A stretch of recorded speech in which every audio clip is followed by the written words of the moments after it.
আমরা production possibility curves অথবা production possibilities curve or frontier PPC or PPF এর discussion শুরু করেছিলাম লাস্ট ক্লাসে। তো আমরা এটাকে ডিফাইন করেছিলাম কিভাবে, সেটা আমরা জাস্ট আরেকবার একটু রিভিউ করি।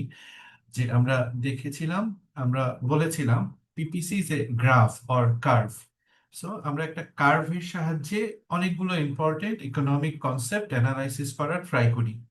So PPC is a curve that shows all the different combinations. আচ্ছা, পিপিসি এই একটা কার্ভের মাধ্যমে আমরা অনেকগুলো ডিফারেন্ট কম্বিনেশনস দেখি।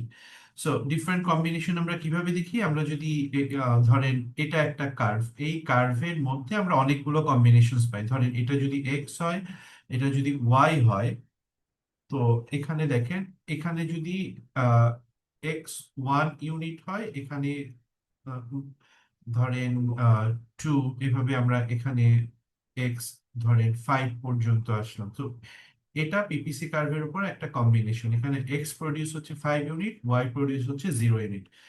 এটা পিপিসি কার্ভের উপরে আরেকটা কম্বিনেশন। তার মানে এখানে ওয়াই প্রডিউস হচ্ছে ধরেন 3 ইউনিট, ওয়াই এক্স প্রডিউস হচ্ছে ধরেন 3 ইউনিট। তো এটা ধরেন আরেকটা কম্বিনেশন। এখানে ওয়াই প্রডিউস হচ্ছে 4 ইউনিট, এক্স প্রডিউস হচ্ছে ধরেন 2 ইউনিট। তো যেটা আমরা বলতে চাচ্ছি, এই ধরনের অনেকগুলো কম্বিনেশনস আমরা পাই একটা কার্ভে। এটা কাউন্টেবল না, অনেকগুলো পয়েন্ট আমরা একটা কার্ভে পাই। ঠিক আছে। সো এই কার্ভটা আসলে ডিফারেন্ট কম্বিনেশনস দেখায়।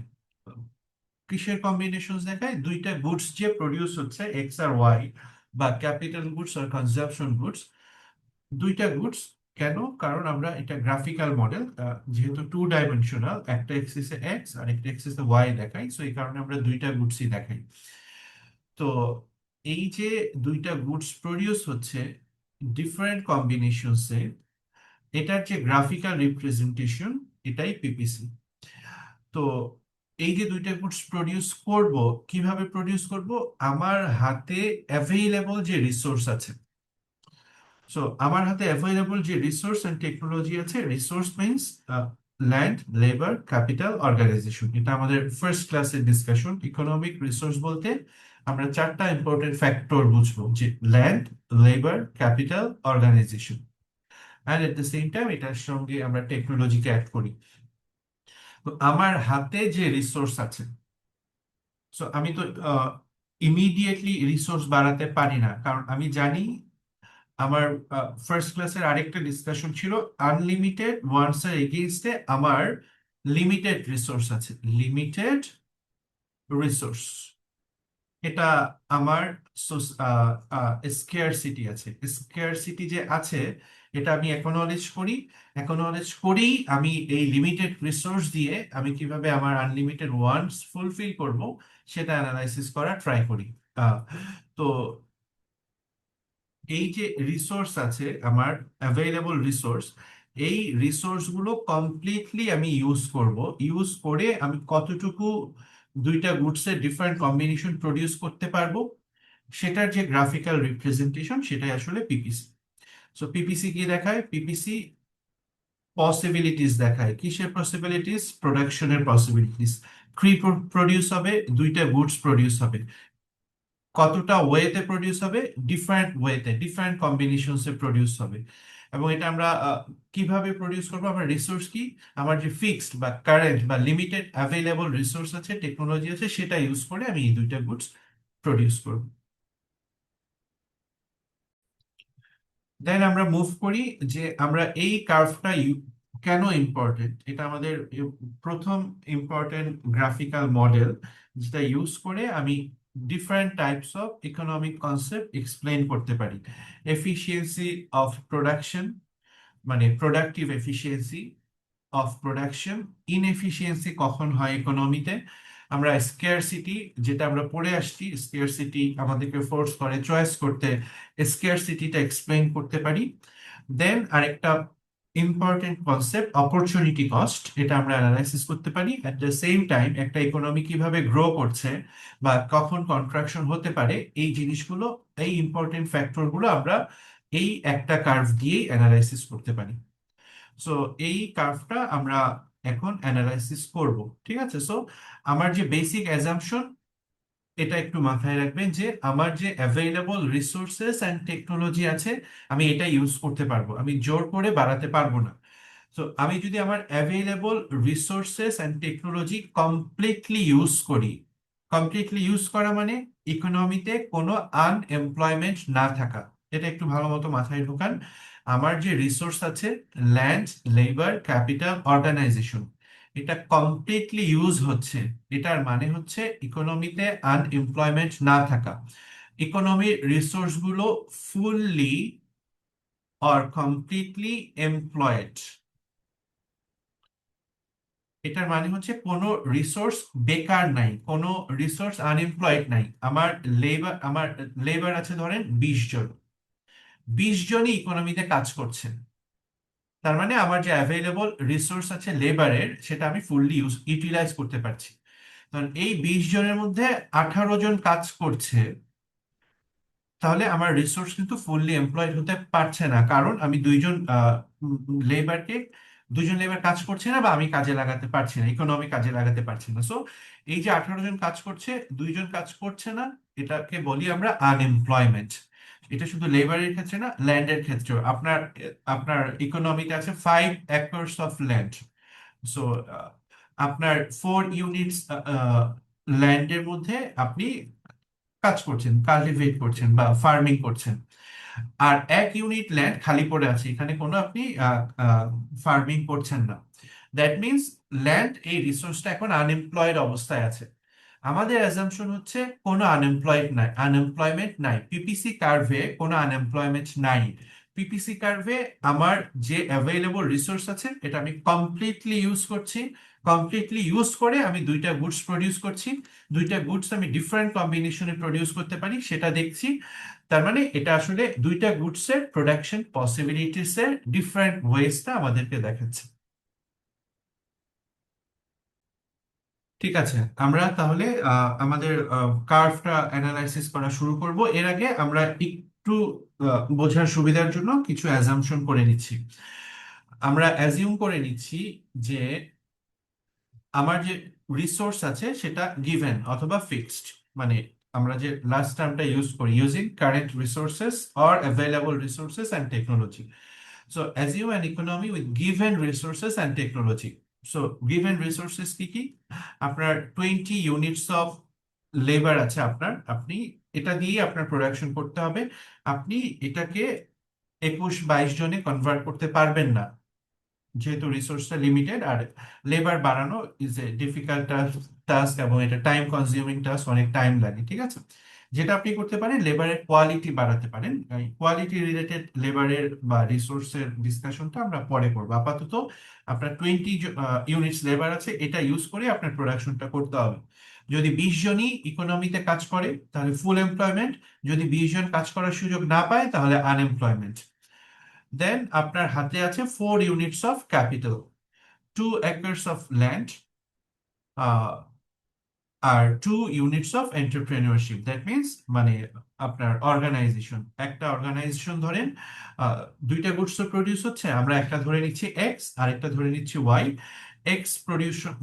এক্স রিলেটেড প্রোডাকশনের সাথে রিলেটেড একটা কোম্পানি, আর ওয়াই এর সাথে রিলেটেড আরেকটা ধরেন এন্টারপ্রেনিয়রশিপ। সো আমরা 2টা গুডস প্রডিউস করছি এক্স এন্ড ওয়াই, আমি রিসোর্স গুলো অ্যাজিউম করে নিচ্ছি আমার হাতে এই রিসোর্স গুলো আছে, 20 units of labour, 4 units of capital, 2 acres of land and 2 units of entrepreneurship. So আমার যা প্রডিউস করতে হবে এই রিসোর্স গুলো ইউজ করে করতে হবে। ঠিক আছে, সো আমরা এখন ডিফারেন্ট কম্বিনেশনস অফ 2 গুডস দেখবো। এটা একটু দেখেন। তো আমরা ডেফিনেশনটা ক্লিয়ার করছি, দেন আমরা ক্লিয়ার করেছি টার্ম গুলো, ডিফারেন্ট টার্মস, যে আমরা কিভাবে এটাকে ডিফাইন করব, আনএমপ্লয়মেন্ট কিভাবে হতে পারে, এমপ্লয়মেন্ট, ফুল এমপ্লয়মেন্ট কিভাবে হতে পারে। সো এখন দেখেন, আমি 2টা গুডস এন্ড সার্ভিসেস, 2টা গুডস প্রডিউস করব, একটা এক্স আর একটা ওয়াই। সো এগুলোকে আমরা কম্বিনেশনস হিসেবে আইডেন্টিফাই করব। দেখেন, ফার্স্ট কম্বিনেশনে যেটা হচ্ছে, আমি এক্স প্রডিউস করছি 0 ইউনিট, ওয়াই প্রডিউস করছি 10 ইউনিটস, এটার মানে হচ্ছে আমি যে রিসোর্স গুলো ডিফাইন করে আসলাম মাত্র, আমার সব রিসোর্স ওয়াই প্রোডাকশনে এমপ্লয়েড। যত রিসোর্স আছে, ল্যান্ড, লেবার, ক্যাপিটাল, অর্গানাইজেশন, আমার প্রত্যেকটা রিসোর্স ওয়াই প্রোডাকশনে এমপ্লয়েড অবস্থায় আছে। এই কারণে আমি কোনো এক্স প্রডিউস করতে পারছি না। সো এখন কোয়েশ্চেন হচ্ছে এটা কি এফিশিয়েন্ট কিনা ইন টার্মস অফ আপনার এমপ্লয়মেন্ট। এটা একটা এফিশিয়েন্ট অ্যালোকেশন। কেন এফিশিয়েন্ট? কারণ এখানে কোনো আনএমপ্লয়মেন্ট নাই। সো ইকোনমি দেখতে, ইকোনমির জন্য ইম্পর্টেন্ট কোনটা? ইম্পর্টেন্ট হচ্ছে সবাই কাজ করতে পারছে, কোনো আনএমপ্লয়মেন্ট নাই, কোনো ল্যান্ড খালি পড়ে নাই, কোনো লেবার কাজ না করে নাই, এরকম নাই, কোনো ক্যাপিটাল বা কোনো মেশিনারিজ আনইউজড নাই, যারা এন্টারপ্রেনার তারা পারফেক্টলি পারফর্ম করতে পারছে, বা এরকম একটা সিনারিও আমরা এজিউম করছি। সো এখানে আমাদের যত রিসোর্স আছে, ধরেন সব দুইটা এন্টারপ্রেনারই ওয়াই প্রডিউস করছে, এটা আমাদের একটা অ্যাজাম্পশন। যেহেতু কোনো রিসোর্স আনএমপ্লয়েড নাই, তাহলে আমরা বলছি যে এটা একটা আনইউজুয়াল কম্বিনেশন হলেও এটা এফিশিয়েন্ট। সো এফিসিয়েন্সি আমরা ডিফাইন করছি ইন টার্মস অফ এমপ্লয়াবিলিটি, অথবা ইন টার্মস অফ এমপ্লয়মেন্ট অথবা আনএমপ্লয়মেন্ট। রিসোর্স আনএমপ্লয়েড তার মানে ইনএফিশিয়েন্ট, রিসোর্স ফুললি এমপ্লয়েড তার মানে এফিশিয়েন্ট। যেহেতু আমি এই স্যার, এখানে যে প্রোডাক্ট এক্সটা হচ্ছে প্রডিউস হলো না, তাহলে এফিসিয়েন্সি কিভাবে হলো? সেটাই তো বলছি যে যেহেতু সবাই কাজ করতে পারছে, ফুল এমপ্লয়মেন্ট লেভেল আছে, এই কারণে আমরা বলছি ইন টার্মস অফ এমপ্লয়াবিলিটি এটা এফিশিয়েন্ট। এক্স প্রডিউস হচ্ছে না, এখানে মানে কেউ কাজ না করে বসে নাই, কাজ আছে, সবাই কাজ করছে, কিন্তু সবাই ওয়াই প্রোডাকশনে কাজ করছে। এখানে প্রবলেমটা হচ্ছে ডিস্ট্রিবিউশনের, মানে ডিস্ট্রিবিউশন মানে এক্স এর প্রোডাকশনটা হচ্ছে না, সোসাইটি এক্স এর প্রোডাকশন পাচ্ছে না, ডিস্ট্রিবিউটিভ ইনএফিসিয়েন্সি এখানে আছে। বাট আমরা কনসার্ন হচ্ছে প্রোডাক্টিভ এফিসিয়েন্সি নিয়ে, মানে এমপ্লয়মেন্ট অপরচুনিটি নিয়ে। এখানে সবাই যেহেতু কাজ করছে, কার্ভ, পিপিসি কার্ভ সেটাই বলছে আমার অ্যাভেলেবল রিসোর্স পুরোপুরি ইউজ হচ্ছে। সো এটা বাই ডেফিনিশন এখানে সবাই কাজ করছে, তার মানে এটা এফিশিয়েন্ট ইন টার্মস অফ এমপ্লয়মেন্টটা কতটুকু, কতভাবে ইউজ হচ্ছে। এটা কি বুঝতে পারছেন? ইয়েস স্যার, বুঝতে পেরেছি। হ্যাঁ, গুড। তো নেক্সট, আমি কার্ভের উপর যত পয়েন্ট পাবো সবগুলি এফিশিয়েন্ট, কারণ একটাই, যে এখানে আমার কোনো আনএমপ্লয়মেন্ট নাই, এই একটা কারণে এটা এফিশিয়েন্ট। আর আপনি যেটা বললেন এখানে এক্স প্রোডাকশন হচ্ছে না, এটা ডিস্ট্রিবিউটিভ ইনএফিসিয়েন্সি, যে একটা ইম্পর্টেন্ট প্রোডাক্ট হতে পারে এক্স যেটা সোসাইটি পাচ্ছে না। তো এখন আসি, আমি নেক্সট কনসেপ্টে যাই, যে আমি এখন এক্সটা একটা ইউনিট প্রডিউস করতে চাই, কারণ এক্স সোসাইটির জন্য ইকুয়াল। তো এক্স যখন আমি এক ইউনিট প্রোডাকশন করতে যাব, তখন আমি যে সমস্যাটা ফেস করব, যেহেতু আমার রিসোর্স লিমিটেড, আমি বলছি আমার লেবার আছে 20, লেবার 20 আছে, ক্যাপিটাল আমার আছে 4 ইউনিটস অফ মেশিনারিজ, একটু আগে ডিফাইন করে আসছি। তো সব তো আমার ওয়াই প্রোডাকশনে ছিল, যখনই আমি এক্স প্রোডাকশন করতে যাব তখন কিছু লেবার আমার এক্স এ নিয়ে আসতে হবে, যেহেতু আমার ফিক্সড রিসোর্সেস আমার আছে, রিসোর্সটা ফিক্সড। সিমিলারলি কিছু ক্যাপিটাল আমার এক্স প্রোডাকশনে নিয়ে যেতে হবে। তো আমি যদি 4 জন লেবারকে নিয়ে আসি এক্স প্রোডাকশনে, একটা মেশিনারিজ নিয়ে আসি আমার এক্স প্রোডাকশনে, তাহলে আমার ওয়াই প্রোডাকশনে লেবার থাকলো 16, আর ক্যাপিটাল থাকলো 3 ইউনিটস, যেটা বাকি থাকলো এক্স এ নিয়ে আসার পরে। সো যে জিনিসটা হবে, যেহেতু এক্স এ এখন লেবার, এক্স এ এখন রিসোর্স আছে, এক্স প্রোডাকশন বাড়বে, এক্স প্রোডাকশন হবে। At the same time, as there is trade off, আমাদের স্যাক্রিফাইস করতে হবে। সো আমি ওয়াই এর প্রোডাকশনটা স্যাক্রিফাইস করব। এই যে ওয়াই 10 থেকে 9-এ চলে আসলো, ওয়াই যে আমি 1 ইউনিট স্যাক্রিফাইস করলাম, মানে ট্রেড অফ ফেস করে, এটা কেন করলাম? কারণ আমার রিসোর্স লিমিটেড। কেন করলাম? কারণ আমি এক্স বাড়াতে চাচ্ছি, একটা নতুন গুডস আমি প্রডিউস করতে চাচ্ছি। তো এক্স এর প্রোডাকশন বাড়ছে, ওয়াই এর প্রোডাকশন কমতে ফোর্সড হচ্ছে। যেহেতু আমার রিসোর্স লিমিটেড, আমার স্কেরসিটি আছে, we are force to make choices. তো এখানে আমার চয়েসটা কি? আমি এক্স প্রোডাকশন করব, সো আমার কি করতে হবে? স্যাক্রিফাইস করতে হবে। আমি কাকে স্যাক্রিফাইস করব? আরেকটা যে প্রোডাক্ট ওয়াই আছে সেটাকে স্যাক্রিফাইস করব। সো এটাও আমার একটা এফিশিয়েন্ট কম্বিনেশন। কেন এটা এফিশিয়েন্ট? কারণ এখানে আমার সব লেবার কাজ করছে। সব লেবার কিভাবে কাজ করছে? 16 জন কাজ করছে ওয়াই প্রোডাকশনে, 4 জন কাজ করছি এক্স প্রোডাকশনে, সো 20 জন লেবার আছে, সবাই কাজ করছে, সো এটা এফিশিয়েন্ট। মেশিনারিজ ছিল 4 ইউনিটস, ক্যাপিটাল ছিল 4 ইউনিটস, সবগুলো ফাংশনাল, সো এটা আমার efficient allocation of production. So এরপর আমি যদি এক্স আরো বাড়াতে চাই, ওয়াই এর প্রোডাকশনটা কমে যাবে। আমি যদি এক্স আরো বাড়াতে চাই, ওয়াই এর প্রোডাকশন আরো কমে যাবে। আমি যদি এক্স আরো বাড়াই, তাহলে ওয়াই এর প্রোডাকশন আরো কমে যাবে। সো আমার এখান থেকে আমার আন্ডারস্ট্যান্ডিংটা কি হওয়া উচিত? আমি একটা গুডস এন্ড সার্ভিসেস এর প্রোডাকশন বাড়াবো, এটার জন্য আমার স্যাক্রিফাইস করতে হবে। স্যাক্রিফাইসটা কি করব? আমি আরেকটা যে গুডস প্রডিউস করতে চাচ্ছি সেটা। তো উম, এই ট্রেড অফটা আমরা ফেস করি। বাট এখানে ইম্পর্টেন্ট আপনার যেটা মাথায় রাখতে হবে সেটা হলো এই সবগুলো কম্বিনেশনসই এফিশিয়েন্ট। কারণ এই সবগুলো কম্বিনেশনস এমন ভাবে প্রডিউস করা হয়েছে যে এখানে সব রিসোর্স এমপ্লয়েড। সব রিসোর্স মিনস আমরা যে এই রিসোর্স গুলো এখানে আইডেন্টিফাই করে আসছি যে আমার এই রিসোর্স গুলো আমার হাতে আছে, এর বাইরে আমার কোনো রিসোর্স নাই। সো এই সবগুলো রিসোর্স যেহেতু আমি কাজে লাগাতে পারছি, ইন দ্যাট সেন্স এই সবগুলো কম্বিনেশনসই আপনার জন্য এফিশিয়েন্ট অ্যালোকেশন অফ রিসোর্সেসকে ইন্ডিকেট করছে, এফিসিয়েন্সি ইন্ডিকেট করছে। So, আমরা এই কার্ভটা ড্র করব। জাস্ট ড্র করার আগে আরেকটা ইম্পর্টেন্ট জিনিস এখানে একটু মাথায় রাখবেন, আপনাদের মাথায় আসার কথা অলরেডি। আমরা 3 ধরনের পিপিসি কার্ভের শেপ পাবো। এই কারণে আমরা কিন্তু গ্রাফের শেপ নিয়ে ডিটেল ডিসকাশন করেছি একটা একটা ক্লাসে, যে এখানে একটু দেখেন এই পিপিসি কার্ভের শেপটা কেমন হবে এটা আমরা একটু পরে দেখবো। বাট এখানে আপনি ইম্পর্টেন্টলি যেটা নোটিস করবেন, আপনি এক্স যখন 1 ইউনিট বাড়াচ্ছিলেন, এখানে ওয়াই কতটুকু স্যাক্রিফাইস করছেন বলেন তো? ওয়াই কত? 1 ইউনিট। 1 unit, good. এক্স যখন 1 থেকে 2 আরো 1 ইউনিট বাড়ালেন, ওয়াই কিন্তু আগের থেকে বেশি স্যাক্রিফাইস করলেন। আগে করেছেন মাত্র 1 ইউনিট স্যাক্রিফাইস, যখন 1 থেকে 2-তে যাচ্ছেন তখন স্যাক্রিফাইস করছেন কত ইউনিট? 2 2 ইউনিট। ইউনিট। 2 ইউনিট। মানে আগে করলেন মাত্র 1, এখন করলেন 2। এরপর 2 থেকে 3-তে যখন যাচ্ছেন তখন তার থেকেও বেশি, তার মানে 3 ইউনিট স্যাক্রিফাইস করছেন।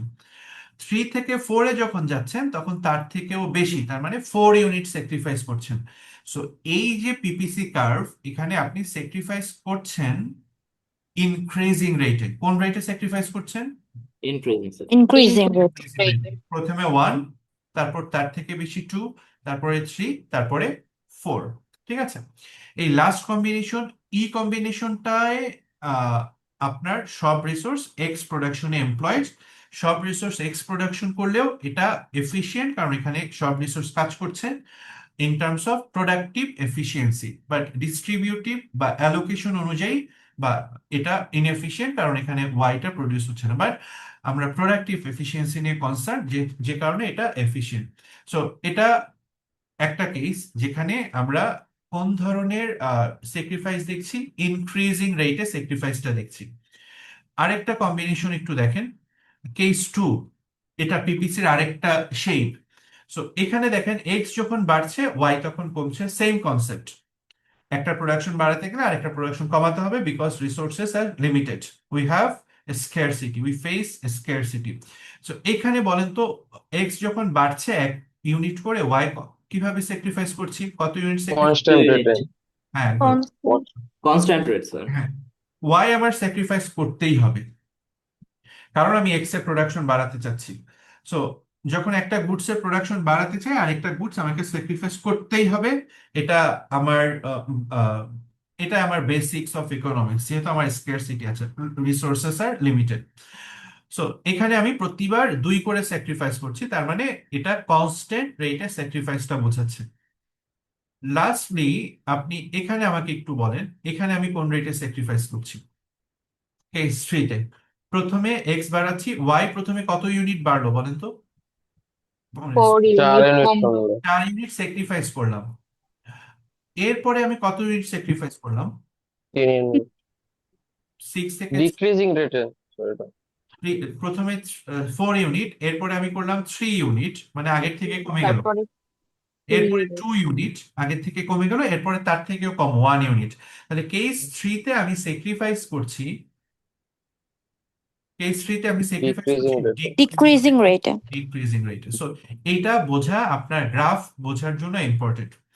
তো কোন রেটে স্যাক্রিফাইস করছি এটার উপর বেস করে আমরা ডিফাইন করি অপরচুনিটি কস্টকে।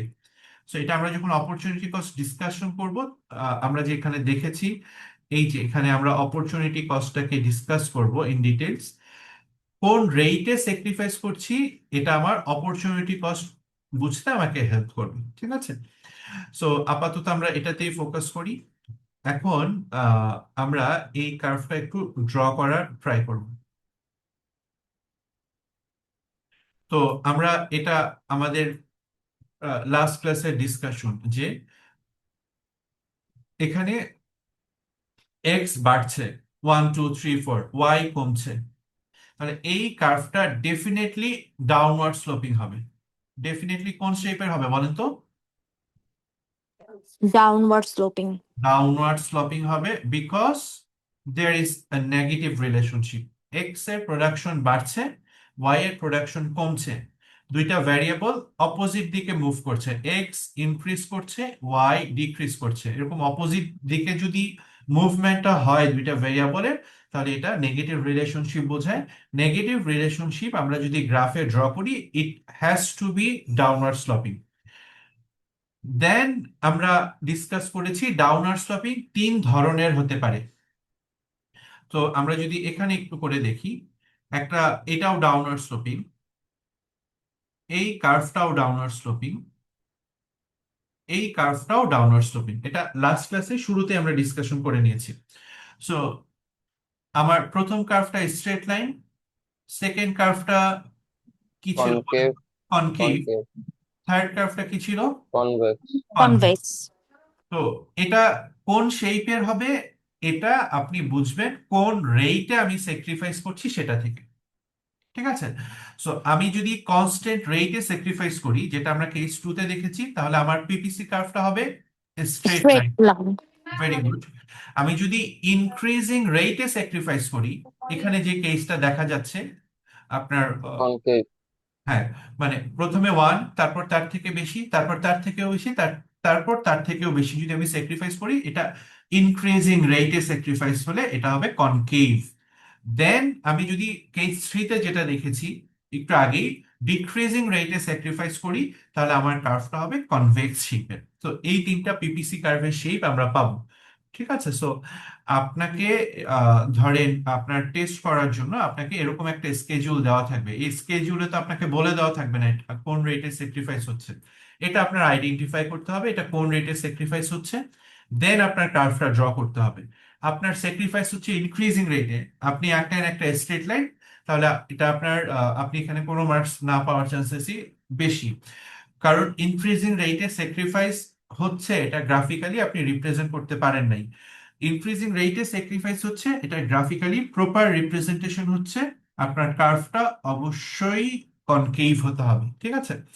সো এই কার্ভ এই পয়েন্টগুলো ধরে ধরে আপনারা কার্ভটা ড্র করবেন নিজেরা বাসায়, ঠিক আছে? সো আমরা যদি একটু এখানে কুইকলি প্র্যাকটিস করা ট্রাই করি, এখানে আমরা যদি এক্স ড্র করি, এখানে আমরা যদি ওয়াই ড্র করি, এখানে একটু মাথায় রাখবেন আপনার প্রথম কাজ এক্সিস এর ভ্যালুগুলো ইকুয়ালি নেওয়া, তাহলে আপনার গ্রাফের শেপটা মিলবে। এক্সিস এর পয়েন্ট যদি আপনি ইকুয়ালি না নেন, তাহলে আপনার গ্রাফ প্রপার শেপে আসা অনেক বেশি ডিফিকাল্ট হয়ে যাবে।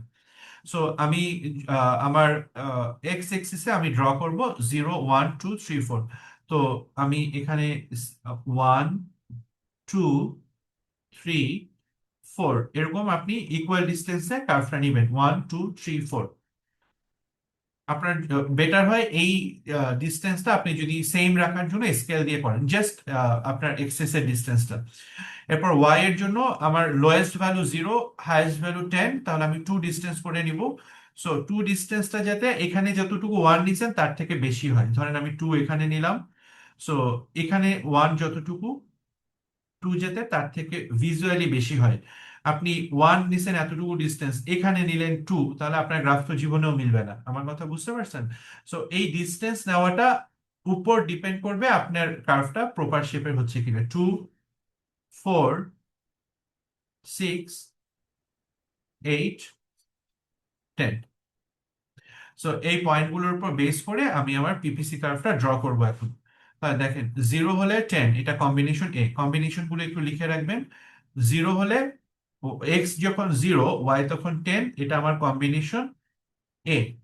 সো এটা আমার কম্বিনেশন এ, কম্বিনেশন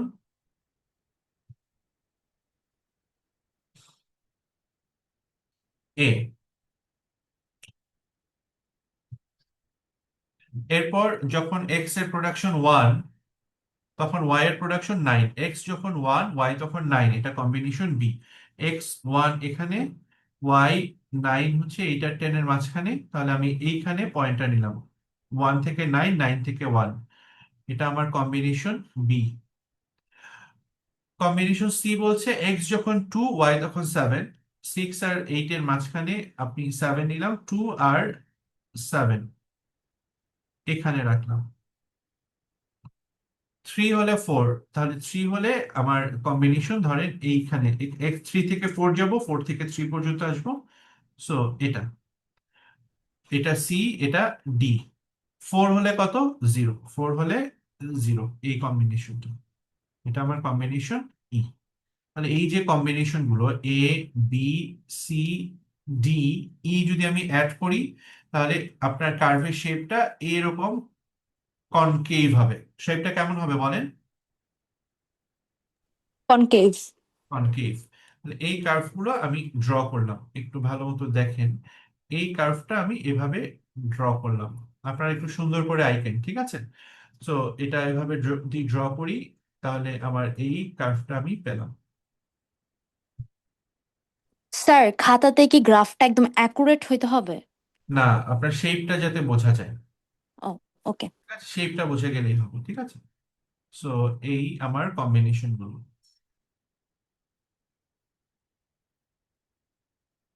ঠিক আছে? তো এটা আমার পিপিসি কার্ভ। এটা কি কার্ভ বলেন?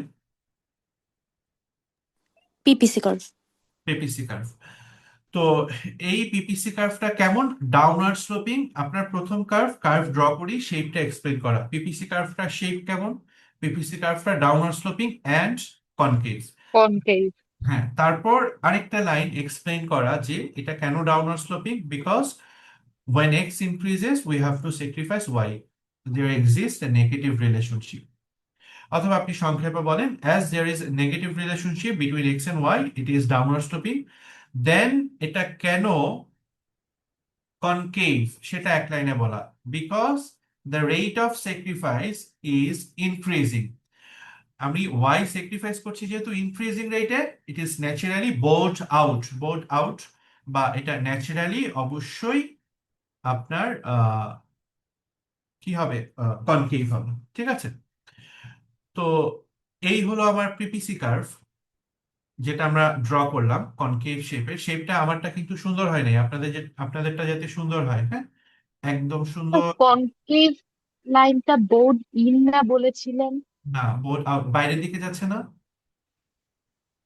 এটার বাইরের দিকে যাচ্ছে না, বোর্ড আউট, হ্যাঁ। আচ্ছা, ঠিক আছে। আর এটা ভেতরের দিকে যাচ্ছে, দেখেন এটা ভেতরের দিকে যাচ্ছে না, ইনসাইড। সো এটা বোর্ড ইন, হ্যাঁ। এই স্যার, বুঝতে পেরেছি।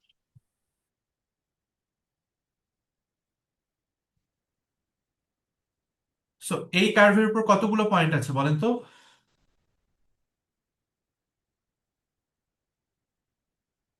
এই কার্ভ, 6টা। মানে আমরা 6টা নিয়ে এক্সপ্লেন করার জন্য আমরা 6টা পয়েন্ট নিয়েছি। স্যার আনলিমিটেড পয়েন্টস আছে স্যার। আনলিমিটেড পয়েন্ট আছে, মানে একটা কার্ভের উপর তো আমরা 6টা পয়েন্ট নিয়ে কার্ভটা আঁকছি, বাট এখানে মাঝখানে যে পয়েন্টগুলো আছে এগুলো আমার পিপিসি কার্ভকেই বোঝাচ্ছে। এই পয়েন্টগুলো কাকে বোঝাচ্ছে বলেন? Different combinations of two goods. প্রত্যেকটা পয়েন্ট কার্ভের উপর, প্রত্যেকটা point different combinations of two goods বোঝাচ্ছে, ঠিক আছে, আমি মাত্র 5টা আঁকছি। ধরেন এখানে আরেকটা কম্বিনেশনস আছে। কম্বিনেশনসটা কি? ওয়াই এর প্রোডাকশন হচ্ছে 3 ইউনিট, তখন আপনার কার্ভের উপরে এক্স এর প্রোডাকশন হচ্ছে ধরেন আপনার আহ, একটু বেশি, এখানে ছিল 3, ধরেন 3.5 ইউনিটস। তার মানে এটাও আপনার একটা কম্বিনেশনস যেটা পিপিসি কার্ভের উপরেই আছে। ঠিক আছে, সো এই পিপিসি কার্ভের উপর প্রত্যেকটা পয়েন্ট, পিপিসি কার্ভের উপর প্রত্যেকটা পয়েন্ট কি দেখাচ্ছে? Different combinations of two goods. Different combinations দেখাচ্ছে কিসের? দুইটা যে গুডস প্রডিউস করছি এক্স এন্ড ওয়াই এর, সেটা। এবং এই কার্ভটা আমি কিভাবে ড্র করছি? আমার available resources and technology completely use করে। তো আপনাদের যেটা নোট নিতে হবে, আমি এখন এক্সপ্লেন করা শুরু করব এফিসিয়েন্সি। তাহলে আমি প্রথমে এক্সপ্লেন করব পিপিসি কার্ভের সাহায্যে এফিসিয়েন্সি। তাহলে এফিসিয়েন্সিটা কোথায় হবে? এফিসিয়েন্সিটা হবে any point on the PPC. দেখেন এফিসিয়েন্সিটা আমরা কোথায় পাবো? এফিসিয়েন্সি আমরা পাবো any point on the PPC curve. PPC কার্ভের উপরে যে কোনো পয়েন্ট আমাকে এফিসিয়েন্সি বোঝাবে। পিপিসি কার্ভের উপর যে কোনো পয়েন্ট আমাকে এফিসিয়েন্সি বোঝাবে। কারণ ধরেন আমি বি পয়েন্ট, সি পয়েন্ট, এই পয়েন্টগুলোর স্পেশালিটি কি? এখানে ফুল এমপ্লয়মেন্ট অফ রিসোর্সেস আছে। ফুল এমপ্লয়মেন্ট অফ রিসোর্সেস এখানে এমপ্লয়েড আছে। ফুল এমপ্লয়মেন্ট অফ রিসোর্সেস আমরা এক্সপ্লেন করে আসছি। আমার যে রিসোর্স গুলো আছে সবাই কাজ করছে, কোনো রিসোর্স বেকার পড়ে নাই। ফুল এমপ্লয়মেন্ট অফ রিসোর্সেস এটার মানে হচ্ছে no unemployment exist here. No unemployment.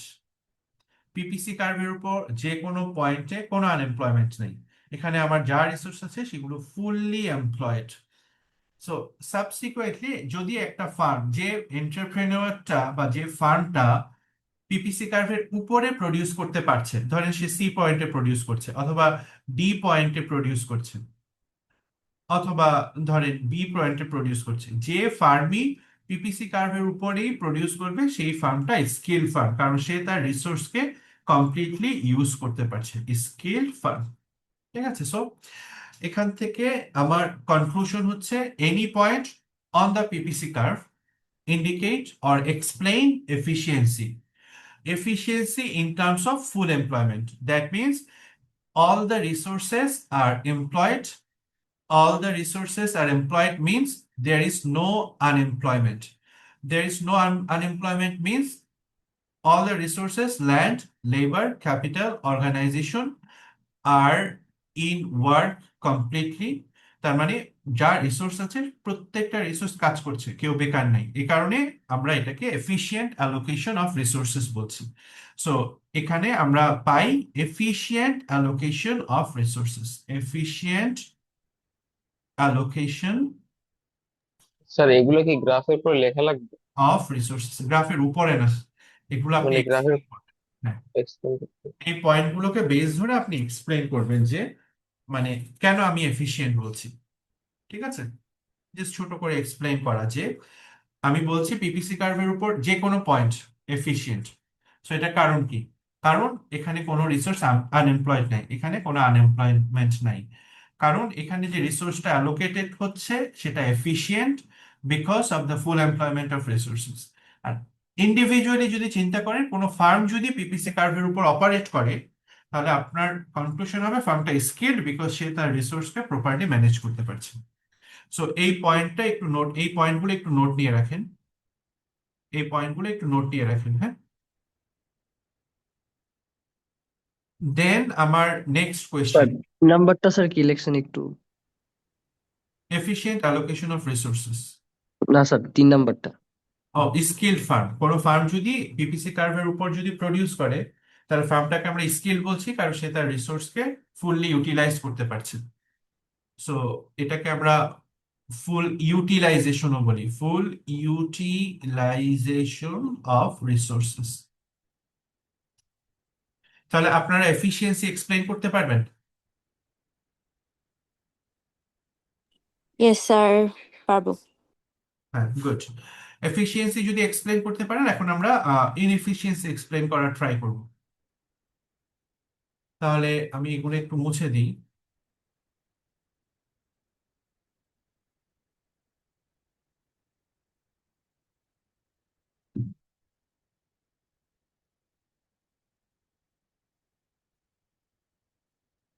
So এখন আমি ধরেন আপনাকে বললাম, কোয়েশ্চেনটা একটু ভালো মতো বোঝার ট্রাই করেন। So is it possible to produce 2 units of x and 4 units of y?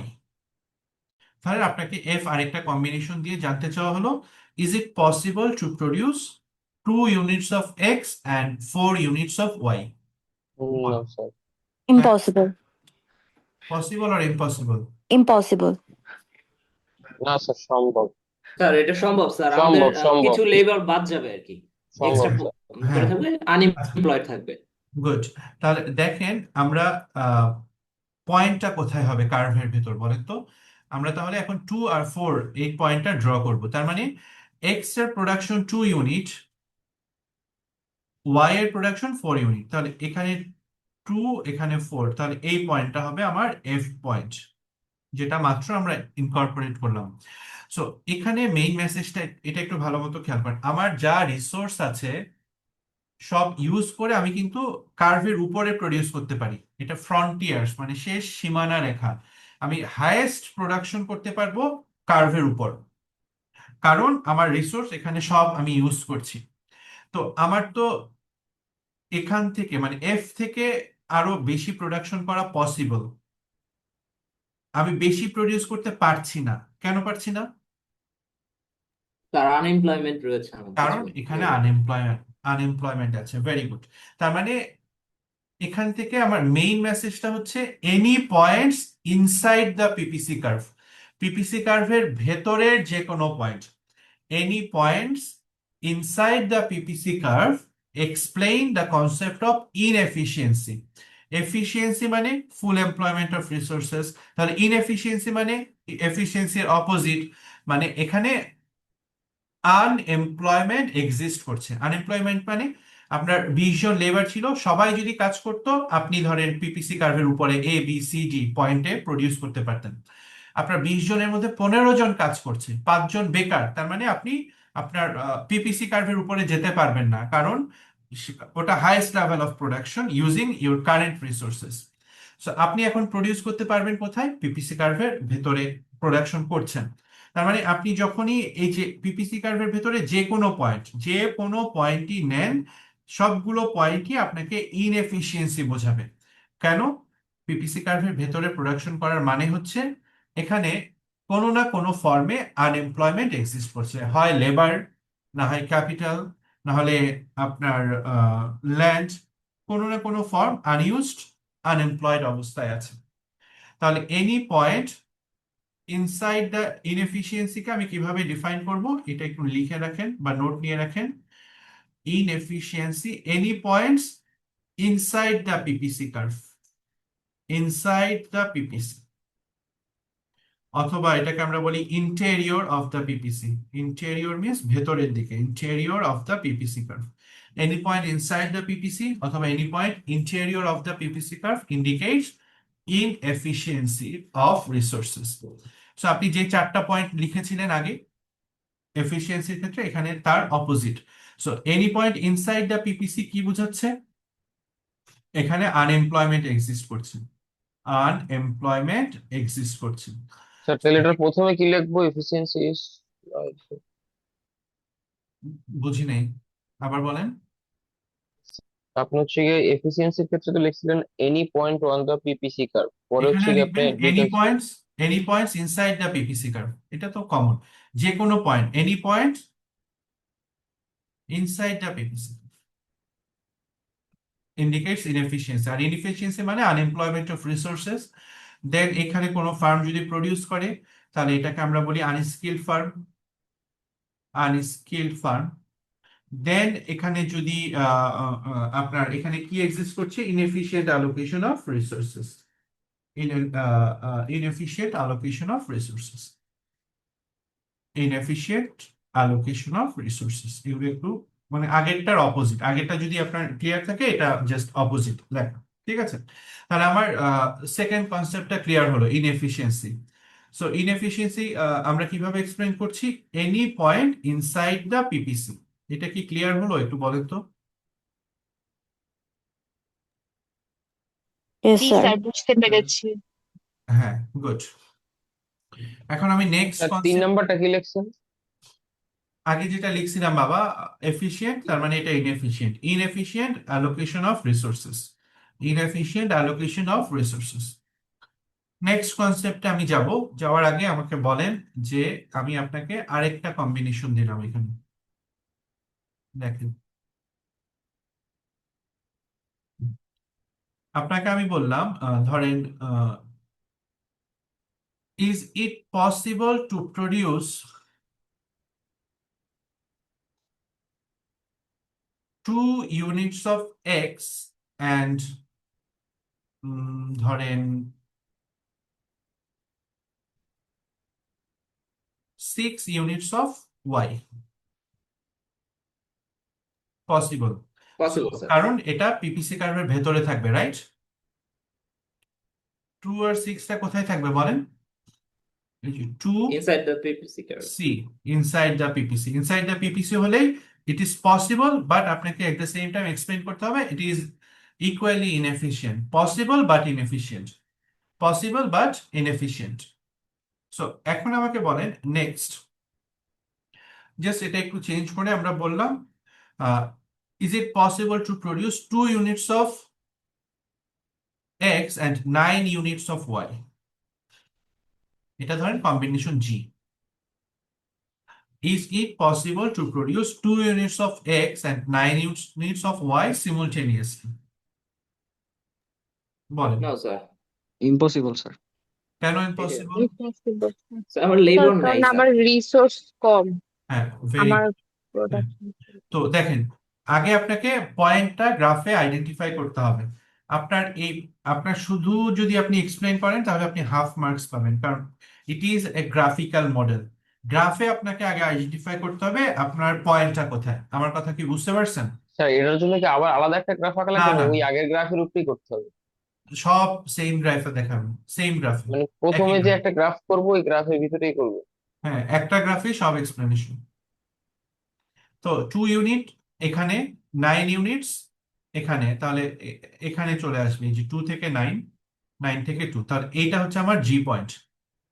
এই পয়েন্টটা আমার জি পয়েন্ট। ধরেন এই পয়েন্টটা কোথায় বলেন তো? এই পয়েন্টগুলো কোথায়? Outside the outside the graph. PPC curve. PPC curve. Outside the PPC curve. তাহলে আপনি রিসোর্সের অভাবে প্রডিউস করতে পারছেন না, এটাকে আমরা কি হিসেবে বলেছিলাম? স্কারসিটি হিসেবে বলেছিলাম। কি হিসেবে বলেছিলাম বলেন? স্কারসিটি। সিটি। স্কারসিটি। এই যে স্কারসিটি আমরা এক্সপ্লেন করছি, স্কারসিটি, স্কারসিটি, ঠিক আছে? সো আমার ফাইনাল কনক্লুশন, মানে আমার মেইন কনক্লুশন এখানে, আমি কিভাবে স্কারসিটিকে এক্সপ্লেন করব? Any points outside the PPC curve explain the concept of কি বলেন? Scarcity. Scarcity. So any point, এটা outside the PPC curve, any point outside the PPC curve explain the concept of scarcity. So আমরা যদি এখানে just আপনারা একটা note নিয়ে রাখেন, আমি তো আপনাদের সংক্ষেপে বোঝানোর জন্য লিখে রাখছি। Scarcity means any points outside the PPC curve. So এটাকে আমরা বলি unattainable region, মানে any point outside, মানে কার্ভের রাইট সাইডে যে কোনো এই রিজিয়নটাকে আমরা বলি unattainable region। মানে আনঅ্যাটেইনেবল মানে এটা আপনি অ্যাচিভ করতে পারবেন না, এটা অ্যাটেইন করতে পারবেন না, এটা এখানে আপনি প্রডিউস করতে পারবেন না। আমি মানে আমরা প্রডিউস করতে পারবো না, কারণ এখানে প্রডিউস করার মতো রিসোর্স আপাতত আমার হাতে নেই। আপাতত পিপিসি কার্ভের বাইরে প্রডিউস করার মতো রিসোর্স আমার হাতে নেই। আমার যে রিসোর্স আছে সবগুলো কমপ্লিটলি ইউজ করে আমি কার্ভের উপরে প্রডিউস করতে পারবো। ঠিক আছে? তো তাহলে যেহেতু আমার রিসোর্সটা নাই কার্ভের বাইরে প্রডিউস করার মতো, সেহেতু ন্যাচারালি এটা স্কেয়ারসিটি বোঝাবে। কি বোঝাবে বলেন তো? বলেন। scarcity. স্কেয়ারসিটি। তাহলে আমরা তিনটা ইম্পর্টেন্ট কনসেপ্ট ক্লিয়ার করলাম। তিনটা ইম্পর্টেন্ট কনসেপ্ট হচ্ছে এনি পয়েন্ট স্যার এটার অন দ্য, পয়েন্ট গুলা কি কি অন দ্য পিপিসি কার্ভ। আমি একটু শেষ করি, শেষ করে আপনাকে বলার সুযোগ দিচ্ছি। Any point on the PPC curve indicates efficient allocation of resources, that means efficiency. Any points inside the PPC কি বোঝাচ্ছে? আনএফিসিয়েন্সি ইনএফিশিয়েন্ট inefficiency, বলতে allocation of unemployment resources. বোঝাচ্ছে। Any point outside the PPC কি বোঝাচ্ছে? Indicate Scarcity. Scarcity. Scarcity. Very good. এটা আপনার graph এঁকে পয়েন্টগুলো এঁকে এক্সপ্লেন করতে হবে। আপনার শুধু পয়েন্ট বলতে আপনাকে এরকম একটা স্কেজিউল দেওয়া থাকবে। স্কেজিউল থেকে আপনাকে পিপিসি কার্ভটা ড্র করতে হবে। এরপর আপনার কোয়েশ্চেন থাকবে, পিপিসি কার্ভটা ড্র করে এক্সপ্লেন করেন। ধরেন এটা 2 ইউনিটস 4 ইউনিটস প্রডিউস করা পসিবল কিনা, করলে কেন, 2 ইউনিটস 9 ইউনিটস প্রডিউস করা পসিবল কিনা, যদি না হয় কেন না। সো আপনার এই টাইপের কোয়েশ্চেন অ্যানালাইসিস করে এটা এক্সপ্লেন করতে হবে। সো এটা যে পিপিসি কার্ভ, এখান থেকে যে পিপিসিটা আঁকবো সেটা কেমন হবে সেই বলেন তো? এটা হচ্ছে গিয়ে এই straight line, constant downward sloping straight downward line, sloping and straight line. Straight line. এটা নিয়ে আমরা অনেক ডিটেল অ্যানালাইসিস করেছি। ওয়াই এক্স, সো সব কনসেপ্ট সেম, জাস্ট কার্ভের শেপটা ডিফারেন্ট। সো এটা আপনারা অবশ্যই ড্র করবেন, ড্র করে নোট করবেন। সো এটা আমার PPC curve.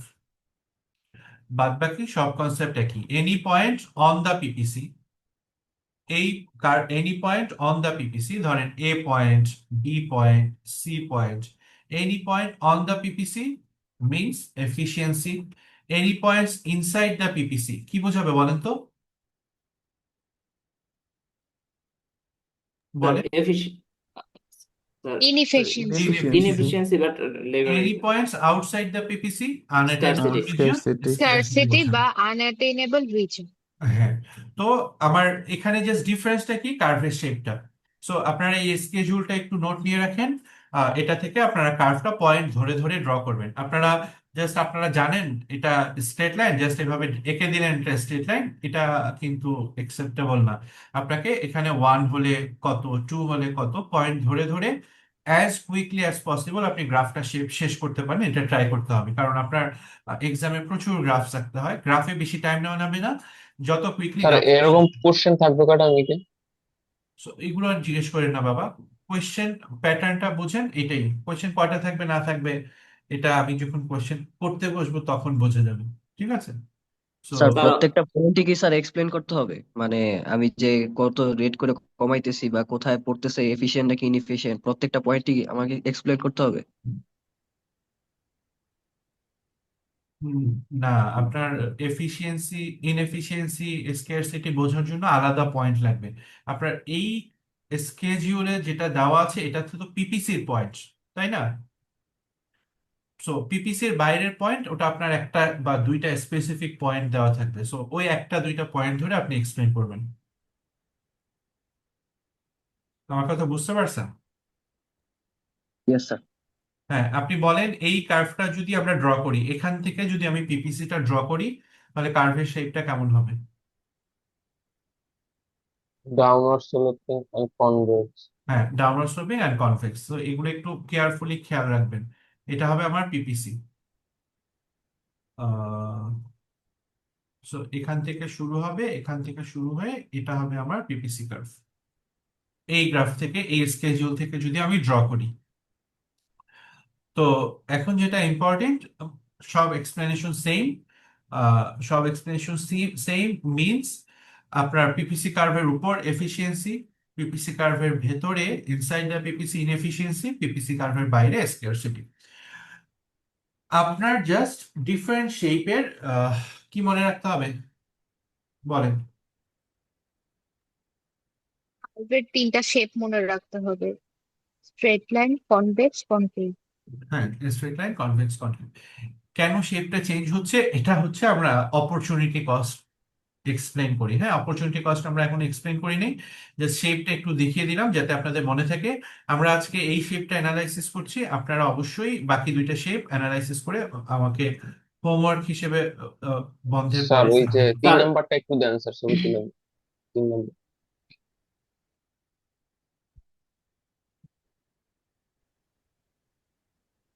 Thank you. Sir আমাদের এই চ্যাপ্টারে কিছু রেফারেন্স কোশ্চেন্স দেওয়া যায় যেগুলা আমরা প্র্যাকটিস হ্যাঁ, করতে ওটা পারি স্লাইড বাসায়। যেটা দেওয়া আছে ওখানে দেওয়া আছে। Okay sir.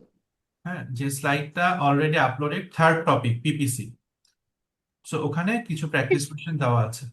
স্যার, সেকেন্ড টপিকটা কি আমরা পড়বো না? হ্যাঁ, পড়বো, ওটা আমরা পরে পড়বো। হ্যাঁ, আচ্ছা।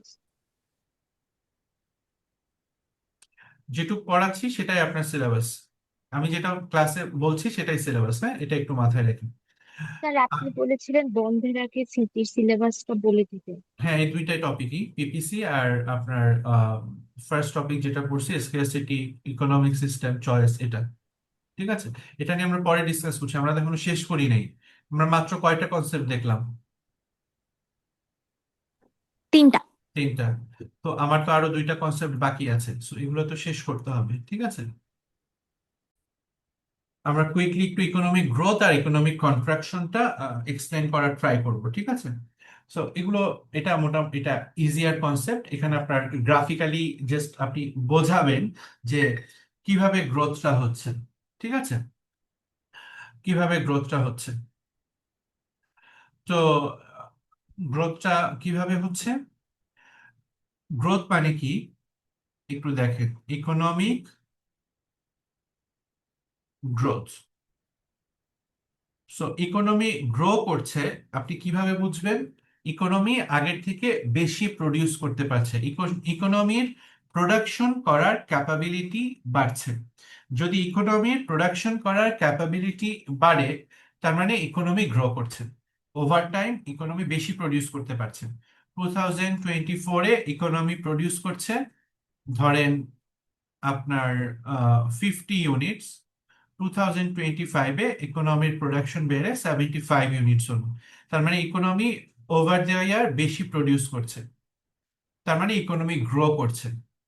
যদি 2026-এ এসে ইকোনমি প্রডিউস করে 30 ইউনিটস, তার মানে প্রোডাকশন আগে থেকে কমে গেল না? বলেন। হ্যাঁ। তার মানে ইকোনমি কন্ট্রাক্ট করছে, ইকোনমিক কন্ট্রাকশন। তার মানে প্রোডাকশন যদি ওভার টাইম ইনক্রিজ করে তাহলে ইকোনমি গ্রো করছে। প্রোডাকশন যদি ওভার টাইম কন্ট্রাক্ট করে, মানে কমে আসে, কন্ট্রাকশন হয়, তাহলে সেটাকে আমরা বলি ইকোনমিক কন্ট্রাকশন। তাহলে ট্রাম্প, মানে এই টার্মটা বুঝছেন, গ্রোথ মিনস ওভার টাইম বেশি প্রোডাকশন করার ক্যাপাবিলিটি, আর কন্ট্রাকশন মিনস ওভার টাইম মানে কম কন্ট্রাকশন করার পসিবিলিটি, মানে ওভার টাইম আপনার গ্রোথটা মানে মানে প্রোডাকশনটা কমে আসে। ইকোনমিক গ্রোথ আর কন্ট্রাকশন কি বোঝাচ্ছে এটা বুঝতে পারছেন? Yes sir. গুড। দেন আমরা এখন দেখব, এটার সাহায্যে আমরা পিপিসিটাকে কিভাবে মানে পিপিসির সাহায্যে কিভাবে আমরা গ্রোথটাকে এক্সপ্লেন করব। তাহলে দেখেন, আহ, এটা এক্সপ্লেন করার ওয়ে হচ্ছে, আমাদের যে কন্ডিশনটা ছিল, আমার যে অ্যাভেইলেবল রিসোর্সেস অ্যান্ড টেকনোলজি আছে, সো এগুলো আমার অ্যাভেইলেবল রিসোর্সেস অ্যান্ড টেকনোলজি ছিল, মনে আছে আপনাদের? হ্যাঁ স্যার। হ্যাঁ, তো এই টেকনোলজি বা এই রিসোর্স যদি ইনক্রিজ করে, একটু খেয়াল করেন, এই রিসোর্স যদি ইনক্রিজ করে, রিসোর্স দুইভাবে ইনক্রিজ করতে পারে। রিসোর্সের কোয়ান্টিটি বাড়তে পারে,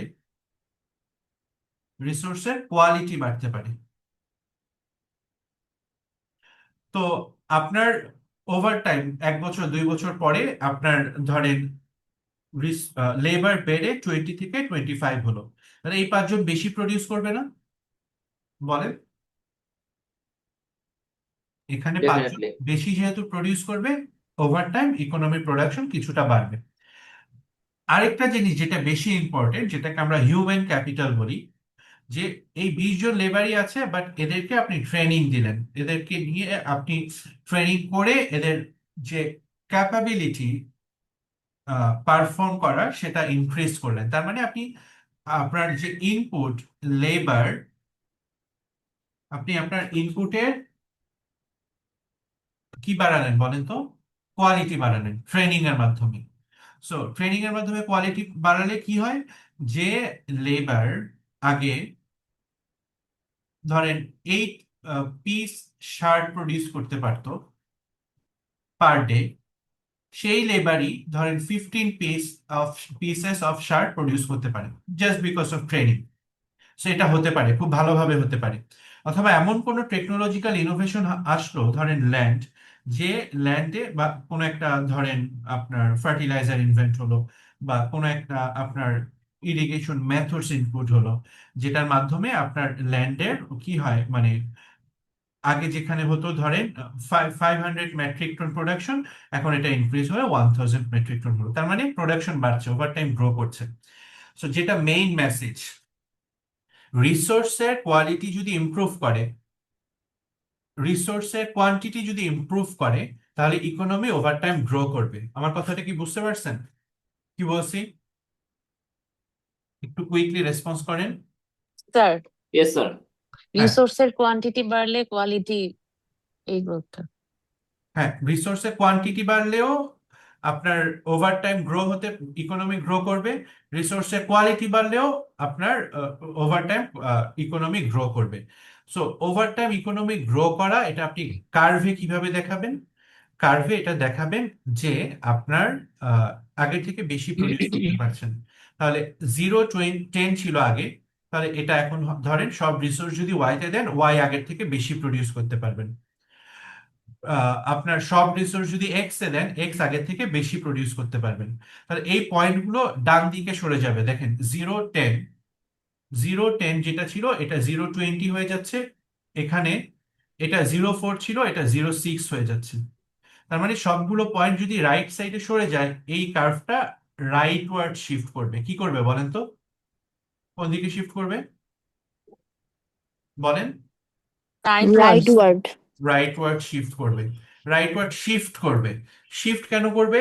কারণ আপনি আপনার গ্রো করার পসিবিলিটি বেড়েছে, আপনি আগের থেকে বেশি প্রডিউস করতে পারছেন। এটা 1 ইউনিট বাড়াতে গেলে এটা স্যাক্রিফাইস করছেন, এটা ধরেন 19 হলো, এটা আরো 1 ইউনিট বাড়াতে গেলে এটা স্যাক্রিফাইস করছেন, মানে আপনার আগের থেকে প্রোডাকশনটা বেশি হবে, আমি এটা বোঝাচ্ছি। সো আগের থেকে বেশি প্রোডাকশন হওয়া মানে পুরো কার্ভটা রাইট ওয়ার্ড শিফট করা, পুরো কার্ভটা রাইট ওয়ার্ড শিফট করা। তো আমার কনক্লুশন হচ্ছে, a rightward shift in the PPC curve, a rightward shift in the PPC curve explains the concept of economic growth. A rightward shift in the PPC curve explains the concept of economic growth. আমার কথাটা কি বুঝতে পারছেন কি বলছি? Sir, জি sir, বুঝতে পেরেছি। জি sir. হ্যাঁ, কার্ভটা স্যার যদি আরেকবার একটু এক্সপ্লেন করুন। ইকোনমিক গ্রোথ মানে বুঝছেন, আগের থেকে বেশি প্রোডাকশন করা, এটা বুঝছেন? স্যার So, আগে জি যদি 0-10 হতো, তাহলে এখন যদি আগের থেকে বেশি প্রোডাকশন মানে ওয়াই আগের থেকে বেশি প্রডিউস করবে, তাহলে 0-20 হবে। তাহলে 0-20টা কোথায় হবে? এই 0-10 এর উপরে হবে না? জি সো সিমিলারলি সব পয়েন্টে আপনার প্রত্যেকটা পয়েন্ট রাইট সাইডে সরে যাবে। এক্স আগে প্রডিউস করতেন 4, ওয়াই 0, এখন এক্স আগের থেকে বেশি প্রডিউস করবেন 6, 0। তাহলে এই যে এক্স এর যে পয়েন্টটা ছিল 4, এটা রাইট সাইডে সরে আসবে না? এদিকে সরে আসবে না? প্রত্যেকটা জি পয়েন্ট রাইট সাইডে সরে আসবে, মানে আপনি বেশি গ্রো করছেন, এটা বোঝানোর জন্য। এটা বোঝানোর আর কোনো ওয়ে নাই বাবা, এই একটাই ওয়ে। প্রত্যেকটা পয়েন্ট রাইট সাইডে সরে যাবে। সো প্রত্যেকটা পয়েন্ট ধরে কার্ভটা যদি আঁকেন, পুরো কার্ভটা রাইট ওয়ার্ড শিফট করবে। কোন দিকে শিফট করবে বলেন? Rightward. Rightward. Rightward shift. So, a rightward shift in the PPC curve explains the concept of economic growth. আর ইকোনমিক গ্রোথটা কেন হয়? রিসোর্সের কোয়ালিটি অ্যান্ড কোয়ান্টিটি যদি ইনক্রিজ করে। So, এই একটা লাইন দিয়ে মানে এই একটা আপনার ফাইনাল কমেন্টস যে rightward shift in the PPC curve explains the concept of economic growth. তারপর ইকোনমিক গ্রোথটা কেন হয় আমরা মাত্র এক্সপ্লেন করে আসলাম। এই রিসোর্সের স্যার কোয়ালিটি এটার বা কোয়ান্টিটি। ইকোনমিক গ্রোথের কোয়েশ্চেনটা কি এরকম হবে যে আমাদের একটা প্রোডাকশন মানে একটা এরকম স্কেডিউল দেওয়া থাকবে, এরপরে আরো কিছু পয়েন্ট দিবে, ওই পয়েন্টটা থেকে ওই পয়েন্টটা যদি রাইট ওয়ার্ডে যায় তাহলে ইকোনমিক গ্রোথ, কোয়েশ্চেনটা কি স্যার এরকম হবে? এরকম হতে পারে, নাও হতে পারে। আপনাকে জাস্ট বলা হলো এক্সপ্লেইন করেন ইকোনমিক গ্রোথ পিপিসির সাহায্যে, তখন আপনি পয়েন্ট না নিয়ে জাস্ট দুইটা কার্ভ এঁকে দুইটা এরকম একটা কার্ভ রাখবেন, এটা আপনার ইনিশিয়াল কার্ভ, আরেকটা কার্ভ রাখবেন, এটা রাইটওয়ার্ড শিফট করছে। ঠিক আছে, সো এটাই আপনার ইকোনমিক গ্রোথ, এটাকে এক্সপ্লেন করবেন, পয়েন্ট আর দরকার নেই যদি আপনাকে পয়েন্ট ছাড়া এক্সপ্লেন করতে বলে। আর পয়েন্ট দিয়ে যদি এক্সপ্লেন করতে বলে তাহলে তো পয়েন্ট দিয়েই করবেন। আমার কথা বুঝতে পারছেন? জি স্যার, বুঝতে পেরেছি। কোয়েশ্চেন প্যাটার্ন যে কোনো ধরনের হতে পারে, কোয়েশ্চেন নিয়ে আপনারা কোয়েশ্চেন করেন না আমাকে। ঠিক আছে, আপনারা কনসেপ্ট বুঝেন, কোয়েশ্চেন কনসেপ্ট যদি বুঝেন যে কোনো ধরনের কোয়েশ্চেন আপনারা অ্যান্সার করতে পারবেন। ঠিক আছে, তো এটা একটু মনে রাখেন, এটা আমি কনকেভ মানে কনকেভ ছিল, কনকেভ ভাবে শিফট করছি। সো এটা স্ট্রেট লাইন, এই কার্ভটা রাইটওয়ার্ড শিফট করবে ইকোনমিক গ্রো হলে, যেভাবে আছে যে শেপে আছে সেই শেপে আপনার শিফট করবে। সো এখানে আমার ছিল কনভেক্স, তাহলে ইকোনমি যদি গ্রো করে এটা এভাবে শিফট করবে কনভেক্স ওয়েতে। সো এটা একটু মাথায় রাখেন। ঠিক আছে, সো এরপরে আমরা next concept economic contraction. Economic contraction মানে কি বলেন তো? ইকোনমিক গ্রোথের অপোজিট। প্রোডাকশনটা ওভারটাইম, ড্রপ ডিক্রিজ করবে। করবে। হ্যাঁ ওভারটাইম প্রোডাকশনটা কমে যাবে। সো ওভারটাইম প্রোডাকশন কেন কমবে? যদি রিসোর্সের কোয়ালিটি বা কোয়ান্টিটি কমে যায়। আগেরটার অপোজিট, রিসোর্স কমে যেতে পারে কিভাবে? ধরেন একটা যুদ্ধ হলো, 20 জন লেবার ছিল, এর মধ্যে 5 জন নাই হয়ে গেল, তাহলে আপনার রিসোর্স কমে গেল। ঠিক আছে, সো যুদ্ধে তো বোমা মারা হয়, বোমাটা মারলো আপনার ল্যান্ডের উপর, সো আপনার ল্যান্ড শেষ হয়ে গেল, ওখানে আর আপনি আর ফার্মিং করতে পারবেন না, সো আপনার রিসোর্স কমে গেল। সো এই যে যুদ্ধ, তারপর ন্যাচারাল ক্যালামিটি, বা এই যে ন্যাচারাল ইভেন্ট গুলো হয়, ফ্লাড, ড্রট, সো এই জিনিসগুলো আপনার ওভারটাইম প্রোডাকশন ক্যাপাবিলিটিকে হ্যাম্পার করে। ঠিক আছে, তো এই একটা ইস্যুস।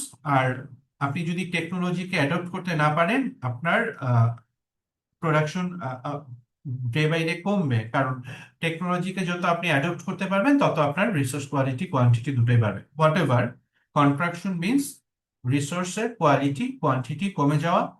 যদি রিসোর্সের কোয়ালিটি কোয়ান্টিটি কমে যায়, আপনি আগের থেকে কম প্রডিউস করতে পারবেন। দ্যাট মিনস আগে করতেন 0 আর 10, এখন করবেন 0 আর 5। আগে করতেন 4 আর 0, এখন করবেন 2 আর 0। যদি এই কেস হয় তাহলে এখানে কি হবে বলেন তো? 0 আর কত বললাম? 5। 0 আর 5টা হবে আপনার ঠিক এই জায়গাটায়, ধরেন এখানে 0 আর 5, আর বাকি পয়েন্টটা ধরেন এখানে হবে। তাহলে কার্ভটা কোন দিকে শিফট করলো বলেন তো? কার্ভটা কোন লেফট দিকে? দিকে। লেফট ওয়ার্ড শিফট করো। প্রোডাকশন বাড়ছে, এটা রাইট ওয়ার্ড শিফট। প্রোডাকশন কমে যাচ্ছে, এটা কোন দিকে শিফট করবে? Left leftward. Leftward shift করবে। গুড। সো আমার কনক্লুশন কি? A leftward shift in the PPC curve explains the concept of economic contraction. Is economic contractions. A leftward shift in the PPC curve explains the concept of economic contractions. তো economic কন্ট্রাকশনসকে আমি explain করতে পারছি লেফটওয়ার্ড শিফটের সাহায্যে। Good. So এই কন্ট্রাকশনটা কেন হচ্ছে? রিসোর্সের quality quantity যদি ফল করে, কমে যায়। সো কেন কমতে পারে? ওই যে ওয়ার, ন্যাচারাল ক্যালামিটি, তারপর ফ্লাড, ড্রট, এগুলোর কারণে। তো এই দুইটা কনসেপ্ট বুঝতে পারছেন? আমি যদি এখানে একটু ছোট করে লিখে দিই, এফিসিয়েন্সি কোথায় হয়? হ্যাঁ, পিপিসি কার্ভের উপরে। এফিসিয়েন্সি কোথায় হয় বলেন? PPC curve exactly on the PPC curve, very good. Inefficiency কোথায় হয় পিপিসি কার্ভে? Inside or interior of the PPC curve, very good. তারপর বলেন আপনার এই যে স্কারসিটি কোথায় হয়? Outside outside the Outside line the of the PPC PPC curve. Good. Economic গ্রোথটা কিভাবে হয়? এটা আপনার ইনিশিয়াল পিপিসি, এই কার্ভটা রাইট ওয়ার্ডে শিফট করলে আপনার ইকোনমি গ্রো করে। কি করে ইকোনমি বলেন? গ্রো করে। আর কন্ট্রাকশনটা কিভাবে হয়? লেফট leftward শিফটে shift যদি এটা হলে আপনার পিপিসি ইনিশিয়াল কার্ভটা মুভ পিপিসি করে। গ্রোথ বোঝানোর জন্য আপনার ইনিশিয়াল একটা পিপিসি লাগবে, যেটার সাথে আপনি কম্পেয়ার করবেন। এই কার্ভটা লেফটওয়ার্ড যদি শিফট করে তাহলে সেটা হচ্ছে আপনার ইকোনমিক কন্ট্রাকশন। সো এই কনসেপ্ট গুলো clear? yes sir Yes, yes sir. Sir. হ্যাঁ, আমার লাস্ট কনসেপ্ট অপরচুনিটি কস্ট, এটা অলরেডি আমরা এক্সপ্লেন করেছি। সো আমরা জাস্ট ফাইনাল টাচ দিব। অপরচুনিটি কস্ট একটু ডিফাইন করি। Opportunity cost means value of the next best alternative. একটু লিখেন।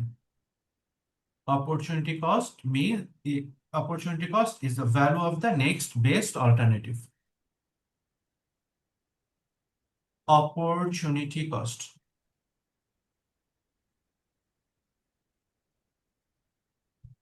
Value of the next best alternative.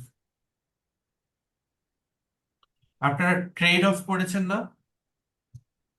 বলেন তো। Yes, sir. yes sir So yes sir.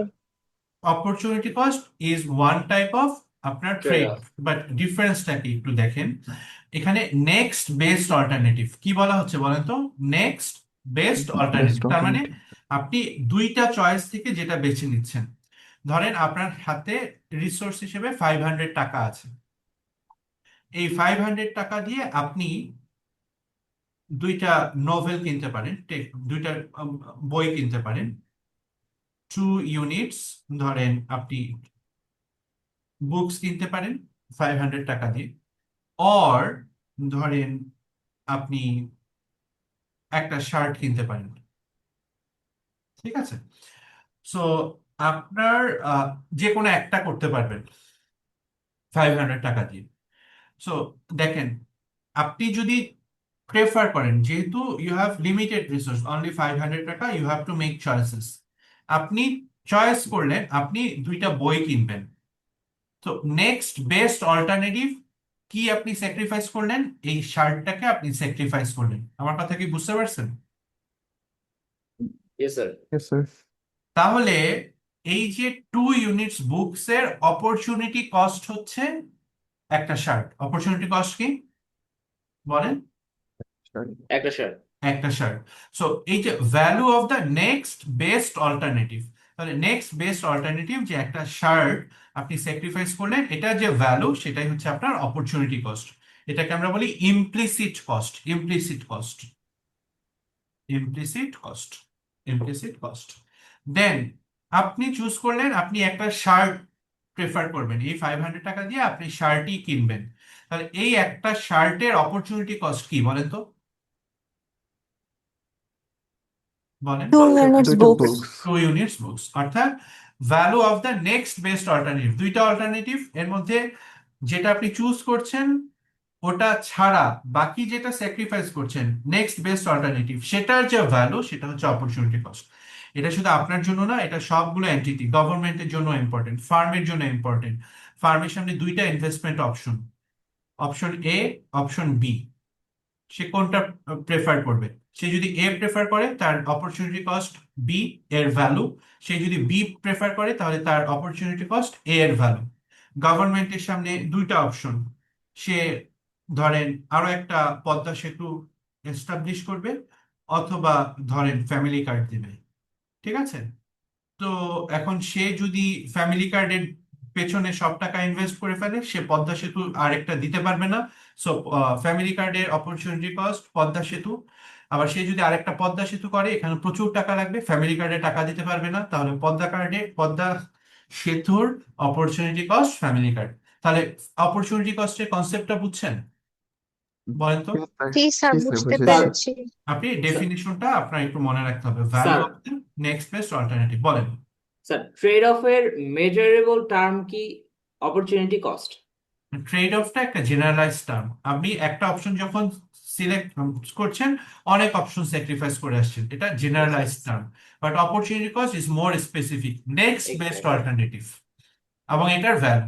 আমার কথা বুঝতে পারছেন? জি স্যার। স্যার একটা কথা বলতে পারি? বলেন।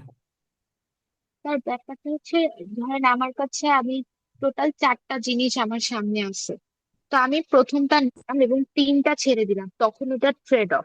এটা এবং ওয়ান আমি কাইন্ড অফ ট্রেড অফ। হ্যাঁ, আর আমি যখন প্রথমটা নিলাম এবং শুধুমাত্র সেকেন্ডটার ভ্যালু হচ্ছে অপরচুনিটি কস্ট, সেকেন্ড মানে যেটা এই আপনার কি বেস্ট অল্টারনেটিভ ছিল, মানে চারটাই আপনি প্রেফার বেস্ট অল? করছিলেন। হ্যাঁ, বেস্ট অল্টারনেটিভ চারটার মধ্যে দুটা দুটা ফার্স্ট সেকেন্ড র্যাঙ্ক করলেন, আপনি প্রথমটা নিলেন, তাহলে অপরচুনিটি কস্ট সেকেন্ডটার ভ্যালু। বুঝতে পেরেছি স্যার। যেমন আমরা ওই যে গুড এক্স এবং গুড ওয়াই এর মধ্যে হ্যাঁ, যখন আমরা গুড ওয়াইতেই সবগুলো রিসোর্স ইনভেস্ট করছি, তখন তার মানে আমাদের অপরচুনিটি কস্ট হচ্ছে গুড এক্স, এটাই মানে দুইটার মধ্যে। হ্যাঁ, আমরা সেম ওয়েতে এখন এই কনসেপ্টটা এক্সপ্লেন করব। মানে এই যে স্যাক্রিফাইস করছি, এই যে রেশিও, এটাই হচ্ছে আপনার অপরচুনিটি কস্ট। গুড, ঠিক আছে। দেখেন, আমি শেষের দিকে জাস্ট 2টা মিনিট, যেটা আমরা বলছিলাম যে এখানে দেখেন, আমার value of the next best alternative, তাহলে আমার এক্স আমার কাছে ইম্পর্টেন্ট, ওয়াইও আমার কাছে ইম্পর্টেন্ট। আমি এক্স এর প্রোডাকশন বাড়াচ্ছি, এই যে নেক্সট বেস্ট অল্টারনেটিভটা ছেড়ে দিচ্ছি। এখানে কত ইউনিট ছেড়ে দিলাম বলেন? 1 ইউনিট। 1 ইউনিট। তাহলে এই 1 ইউনিটটা হচ্ছে আমার স্যাক্রিফাইস। সো এক্স 1 ইউনিট বেশি প্রডিউস করার জন্য আমি ওয়াই 1 ইউনিট ছেড়ে দিলাম। এটা হচ্ছে আমার ফার্স্ট ইউনিটের অপরচুনিটি কস্ট, প্রথম ইউনিটটার অপরচুনিটি কস্ট। সেকেন্ড ইউনিটের অপরচুনিটি কস্ট কত বলেন তো? 2, sir. 2 ইউনিটস অফ ওয়াই, পুরোটা বলতে হবে, হ্যাঁ। আমি Yes, sir. কোন জিনিসটা স্যাক্রিফাইস করছি? এই যে 2 থেকে 3 তে যাচ্ছি, এই যে থার্ড ইউনিট অফ এক্স এর অপরচুনিটি কস্ট কত 3 বলেন? Unit of product Y. 3 units of Y. 3 থেকে 4-এ যাচ্ছি, আমি আমার অপরচুনিটি কস্ট কত? 4 units of 4 unit of product Product. Y. Y. তাহলে দেখেন, আমি এখানে স্যাক্রিফাইস করছি কোন রেশিওতে? ইনক্রিজিং রেটে। হ্যাঁ, ইনক্রিজিং রেটে। তাহলে এটা বোঝাচ্ছে ইনক্রিজিং অপরচুনিটি কস্ট। এটা কি বোঝাচ্ছে? Increasing Increasing opportunity opportunity cost. cost. Increasing opportunity cost, very good. Increasing opportunity cost. এখন এটা আসেন, আমি এক্স 1 ইউনিট প্রডিউস করছি, ওয়াই 2 ইউনিট স্যাক্রিফাইস করছি। এটা আমার ফার্স্ট ইউনিটের sacrifice, 2 units of Y.